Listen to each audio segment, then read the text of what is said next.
আসসালামু আলাইকুম। আজকের আলোচনায় আপনাদের স্বাগত। আমরা আজ একটা বেশ ইন্টারেস্টিং বিষয় নিয়ে কথা বলবো। একটা শিরোনাম আর তার সাথে জুড়ে থাকা একটা প্রশ্ন। শিরোনামটা হলো হাদিস লিখন পদ্ধতি, আর প্রশ্নটা খুবই মৌলিক। হাদিস কিভাবে লিখা হলো? হুম এটা তো মানে ইসলামিক জ্ঞানচর্চার একেবারে গোড়ার দিকের একটা ব্যাপার।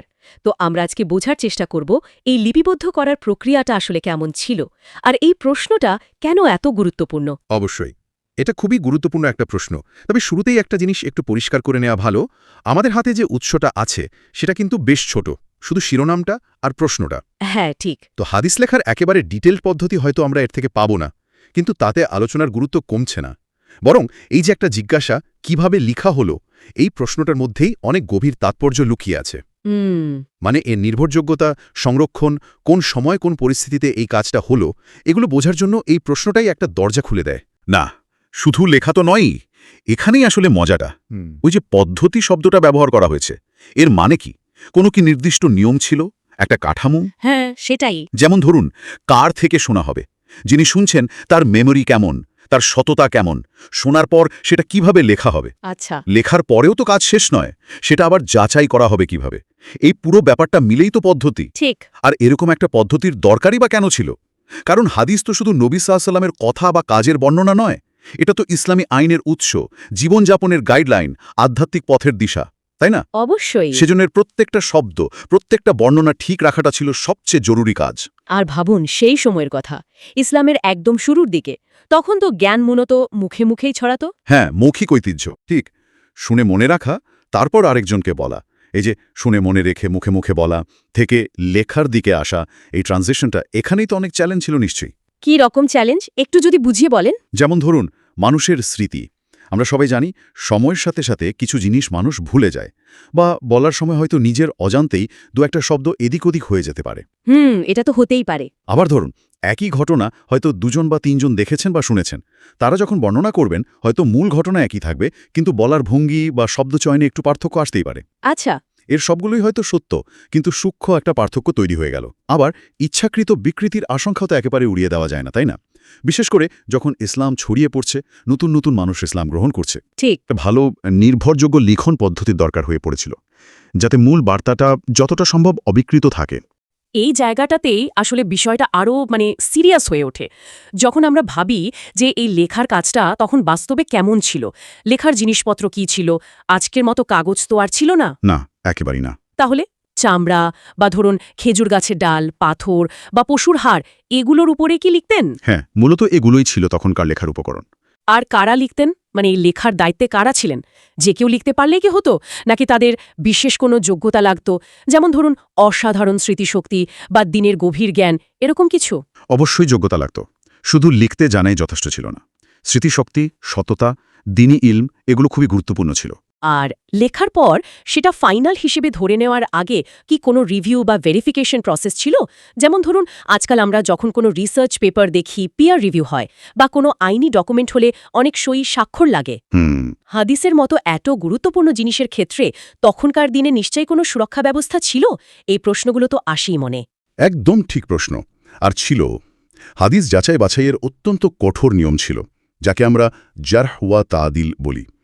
বর্ণনাকারীদের জীবন, তাদের স্মৃতিশক্তি, সততা সবকিছু পুঙ্খানুপুঙ্খভাবে বিচার করা হতো। ও আচ্ছা। আজকের দিনে আমরা যেমন কোনো সায়েন্টিফিক ডেটা নেওয়ার আগে তার মেথোডোলজি দেখি, মানে কিভাবে ডেটা কালেক্ট করা হলো, কিভাবে অ্যানালাইসিস করা হলো, হ্যাঁ হ্যাঁ, ঠিক তেমনি হাদিসের ক্ষেত্রেও শুধু মূল কথাটা, কন্টেন্ট নয়, বরং সেটা কিভাবে আমাদের কাছে পৌঁছলো সেই পদ্ধতিটা জানাটা এর গ্রহণযোগ্যতার জন্য খুবই জরুরি। ভিতটাকে শক্ত করে বিষয়টাকে যদি আমরা আরেকটু বড় ক্যানভাসে দেখি, তাহলে দেখব যে এই লিখন পদ্ধতি নিয়ে আলোচনাটা শুধু ইতিহাসের জানার আগ্রহ মেটানো নয়। আচ্ছা। এর প্রভাব কিন্তু আজকের দিনেও আছে। আমরা আজকে যে হাদিস পড়ছি, তার ব্যাখ্যা করছি বা তার ভিত্তিতে কোনো সিদ্ধান্ত নিচ্ছি, এই পুরো প্রক্রিয়ার ওপর এর প্রভাব পড়ে। কিভাবে?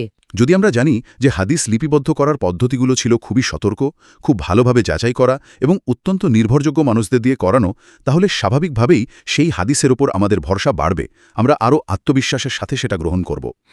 ঠিক। আর যদি পদ্ধতি নিয়ে কোনো প্রশ্ন থাকে বা ধরুন অস্পষ্টতা থাকে, তখন হাদিস বিশারদদের আরও খাটতে হয়। তারা তখন অন্য সোর্স, ঐতিহাসিক প্রমাণ, যুক্তি দিয়ে সেই হাদিসটার গ্রহণযোগ্যতা বিচার করেন। আচ্ছা। এই যে নির্ভুলতা আর সংরক্ষণ, এটাই কিন্তু ছিল হাদিস লিখে রাখার মূল তাগিদ। বিশেষ করে যখন নবী সাল্লাল্লাহু আলাইহি সাল্লামের সাহাবীরা, তারপর তাবিনরা, মানে যারা সাহাবীদের দেখেছেন, তাদের সংখ্যা যখন ধীরে ধীরে কমে আসছিল, হ্যাঁ, তখন একটা আশঙ্কা তো ছিলই যে তাদের স্মৃতিতে যে বিশাল জ্ঞানভাণ্ডার আছে সেটা হয়তো হারিয়ে যেতে পারে। আবার ধরুন, ইসলামী বিশ্ব তখন বড় হচ্ছে, নতুন নতুন জায়গায় যাচ্ছে, নতুন সংস্কৃতির মানুষ আসছে। এই অবস্থায় ভবিষ্যতের মানুষদের কাছে নবী সাল্লাল্লাহু আলাইহি সাল্লামের শিক্ষা, তার জীবনটাকে একেবারে বিশুদ্ধ রূপে পৌঁছে দেওয়ার জন্য লিখিত রূপ দেওয়াটা মাস্ট হয়ে পড়েছিল।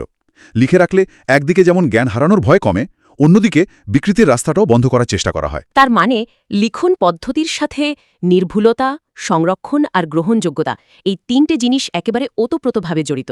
একদম, এটা হাদিস শাস্ত্রের একেবারে ফাউন্ডেশনের মতো। তাহলে ব্যাপারটা দাঁড়াচ্ছে যে আমাদের হাতে থাকাই সহজ সরল দেখতে প্রশ্নটা, হাদিস কিভাবে লেখা হলো, এটা আসলে ইসলামী জ্ঞানের এক বিশাল জগতের দরজা খুলে দেয়।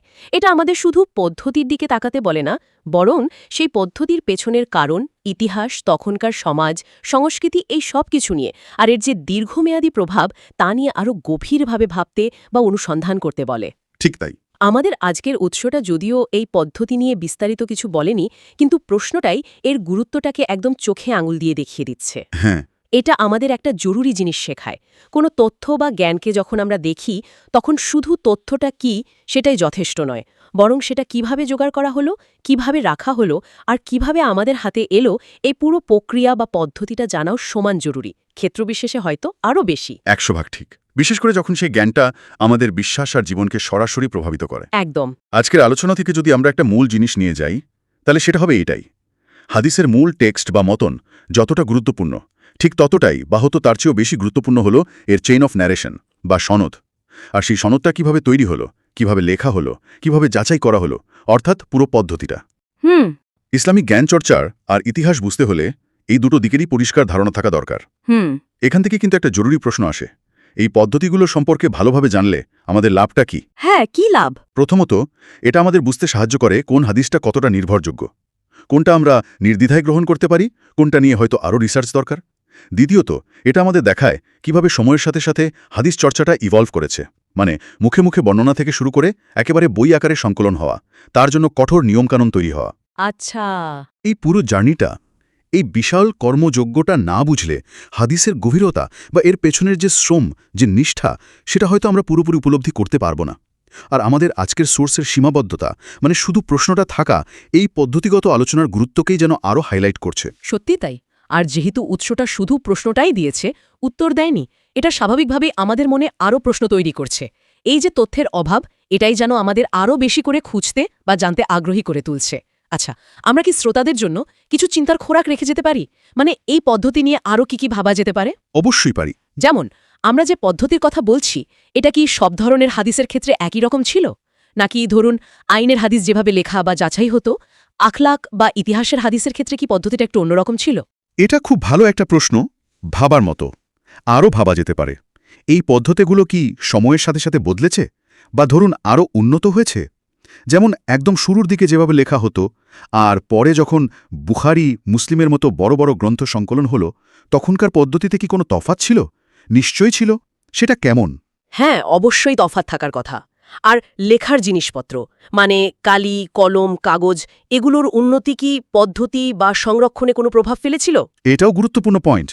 আবার ধরুন জিওগ্রাফি, মানে মক্কা মদিনায় যেভাবে কাজটা হতো, ইরাক বা সিরিয়া বা ধরুন মিশরের মতো দূরের জায়গায় কি ঠিক একই সিস্টেমে চলত, নাকি সেখানকার স্থানীয় পরিস্থিতি বা ঐতিহ্যের কারণে কিছু পার্থক্য তৈরি হয়েছিল? এটাও ভাবার বিষয়। আর এই পার্থক্যগুলো যদি থাকে, হাদিসের সার্বজনীনতার কি কোনো প্রভাব ফেলে? অবশ্যই। এই সবগুলোই গবেষণার বিষয়। আরেকটা দিকও আছে, এই যে লিখন পদ্ধতি নিয়ে জানা, এটা কি শুধু আলেম বা গবেষকদের জন্যই দরকারি, নাকি একজন সাধারণ মুসলিম হিসেবে আমার দৈনন্দিন জীবনেও এর কোনো প্রাসঙ্গিকতা আছে? মানে হলো, আমি যে হাদিসটা পড়ছি বা যার উপর আমল করছি, সেটা কিভাবে লেখা হয়েছিল, কিভাবে সংরক্ষিত হয়েছিল, এটা জানাটা কি আমার ঈমান বা আমলকে কোনোভাবে প্রভাবিত করে বা করা উচিত? এই প্রশ্নগুলো কিন্তু আমাদের হাদিস শাস্ত্রের প্রতি শুধু একটা একাডেমিক ইন্টারেস্টই বাড়ায় না, বরং এর সাথে আমাদের ব্যক্তিগত সম্পর্কটাকেও আরও গভীর করতে পারে। ঠিক বলেছেন, খুবই ইন্টারেস্টিং পয়েন্ট। এই প্রশ্নগুলোই হয়তো আমাদের আজকের আলোচনার মূল বিষয়টাকে, অর্থাৎ একটিমাত্র প্রশ্নকে কেন্দ্র করে আরও অনেক দূর নিয়ে যাবে।